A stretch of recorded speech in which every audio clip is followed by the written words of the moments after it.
Okay, so just a quick video about Messi's, I guess, pre-turn, if you will, especially for when he does an inside cut. So mentioned before that I'm trying to anticipate how to beat the defender, before I actually get to him. So I think that can do with turning your hips before you reach him, just to open up different angles. So just to give an example, I'll play this clip first. Okay, so like you saw, he beats two players with the inside cut. So here's just a more typical one where you can clearly see his shoulders are squared to the defender, and that foot's pointed there as well. So I mentioned before, just keeping that shoulders like square, and you don't see it, but his other foot's like ready to accelerate down the line, and he kind of does a slight hop. So as he accelerates down the line, the shoulders are still square to the defender till it's too late, and then that's when he actually turns his shoulders and goes down the line. So the defender doesn't have time to react. Now I mentioned before, see as he comes to the next defender, after he avoids him. So see he's kind of positioned slightly to the left of Messi. So when you see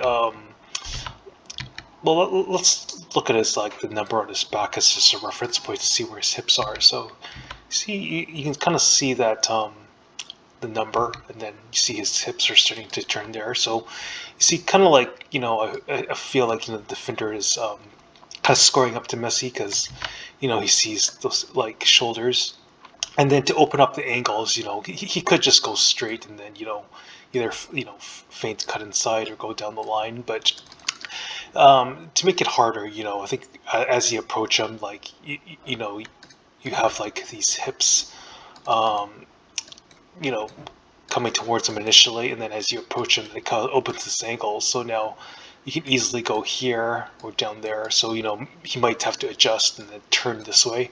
And then as you turn, you can either go down the line, or and if he anticipates it, then he has to react again, and then you can feint and go to the inside. So let's see what Messi does here. So as he comes here, what I notice here is you see his left foot.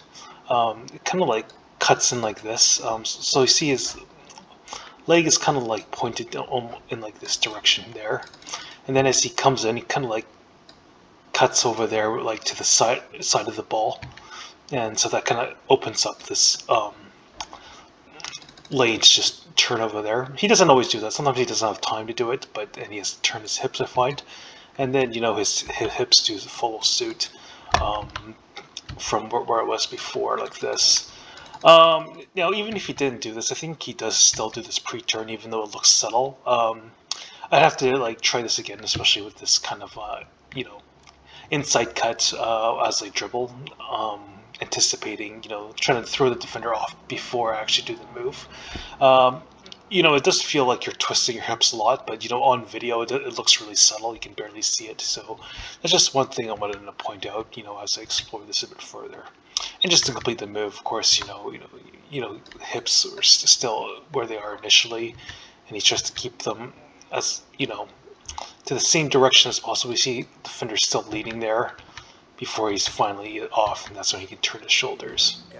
Never back down, no, I'm never gonna stop, yeah. One shot, that's all you got. Take it right now, before you get lost, yeah. One shot, that's all you got. Write your own story, you control the plot, yeah. One shot, that's all you got. Could drop dead now of a